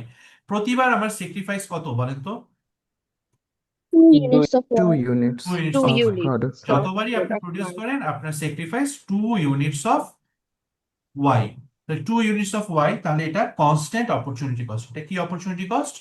Constant constant opportunity constant cost. Opportunity opportunity cost. Cost. এটা আপনি প্রথমে 4 ইউনিটস অফ ওয়াই স্যাক্রিফাইস করলেন, এরপরে 3 ইউনিটস অফ ওয়াই স্যাক্রিফাইস করলেন, এরপরে 2 ইউনিটস অফ ওয়াই স্যাক্রিফাইস করলেন, এরপরে 1 ইউনিটস অফ ওয়াই স্যাক্রিফাইস করলেন। মানে এখানে স্যাক্রিফাইস করছেন কোন রেটে?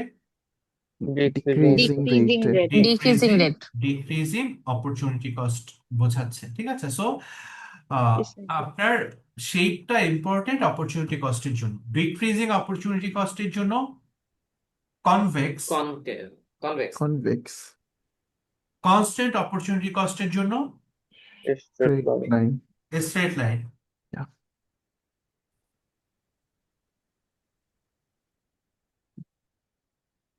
আর মাত্র কি দেখলাম? উপরটাই স্যার 1 নম্বর। হ্যাঁ, yes sir. সো আর ইনক্রিজিং অপরচুনিটি কস্টের জন্য কি বলেন তো? Concave. Concave. কনকেভ, ঠিক আছে। Yes, sir. লাস্টলি আমরা জাস্ট গ্রাফে কিভাবে অপরচুনিটি কস্টটা দেখাবো। আজকে ক্লাসটা একটু টাইম নিয়ে নিচ্ছি, এই জন্য আমি সরি, বাট এটা আপনার একসাথে শেষ করাটা মানে আপনার জন্য ইম্পর্টেন্ট। কেন? কারণ এটা আপনার সিটি এবং মিড দুইটা এক্সামের জন্য equally important. So Y X, তো আমি এখান থেকে ধরেন এই এই কার্ভটা তো আমরা আঁকছি, জাস্ট এখানে আমরা একটু শেপটা নিলাম। এটা এটা একটু ভালো মতো দেখে আমরা শেষ করে দিচ্ছি। তাহলে দেখেন, আমরা শুধু 2টা পয়েন্ট নিব। কোনটা নিব? বি আর সি নেই, হ্যাঁ। বি আর সি। বি তে Yes. 1 আর 9, তাহলে এখানে 1, এখানে ধরেন 9। সো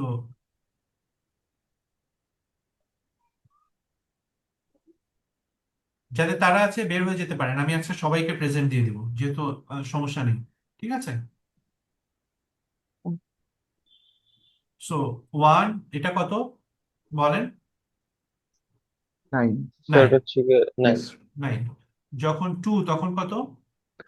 তখন 7. হচ্ছে গিয়ে 7 7, ধরেন এখানে 7। 3, 4,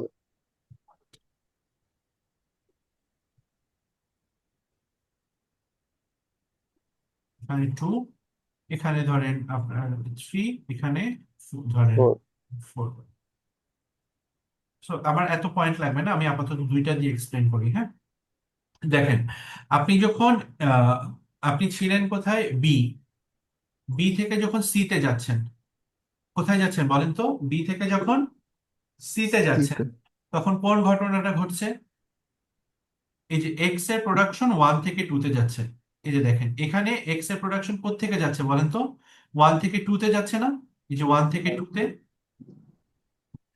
এক্স তো 1 থেকে 2 তে 2 হচ্ছে, তাই না? বলেন। জি স্যার। তার মানে এক্স 1 থেকে 2 তে যাচ্ছে, আর ওয়াই কোথায় চলে আসতেছে, 9 থেকে 7 এ চলে আসতেছে না, বলেন তো?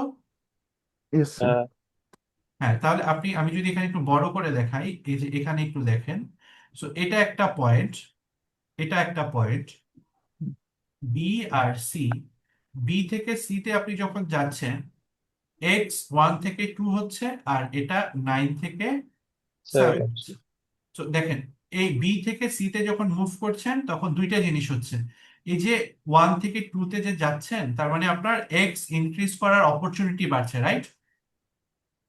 জি ইয়েস স্যার এক্স বাড়ার অপরচুনিটি বাড়ছে।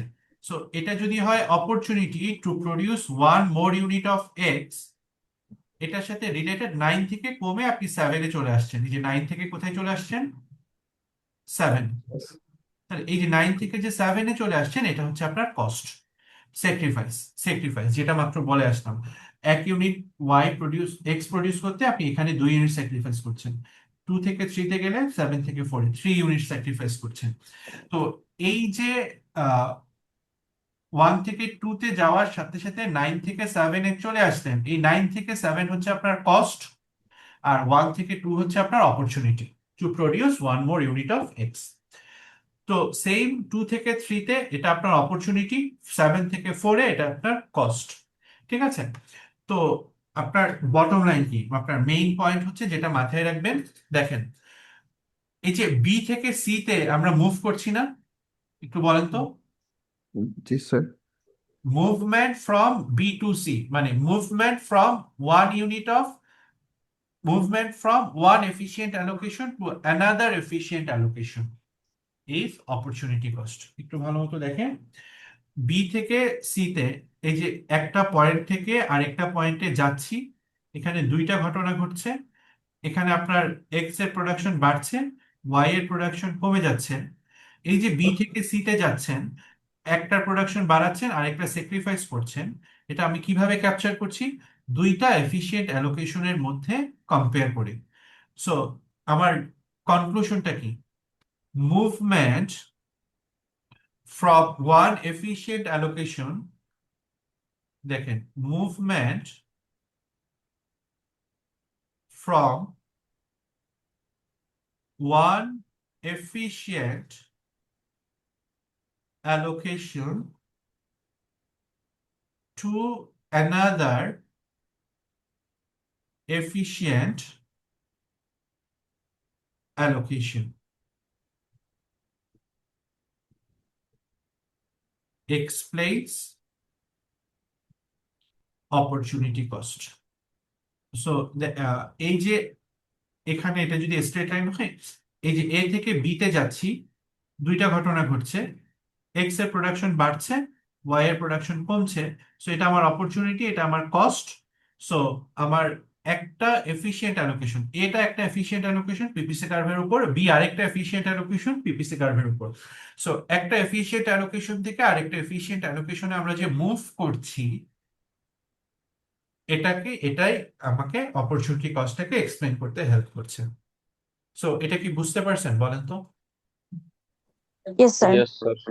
হ্যাঁ, তাহলে আমার এই কনসেপ্ট গুলো ডিসকাস করা শেষ, আমার পিপিসি এতটুকুই।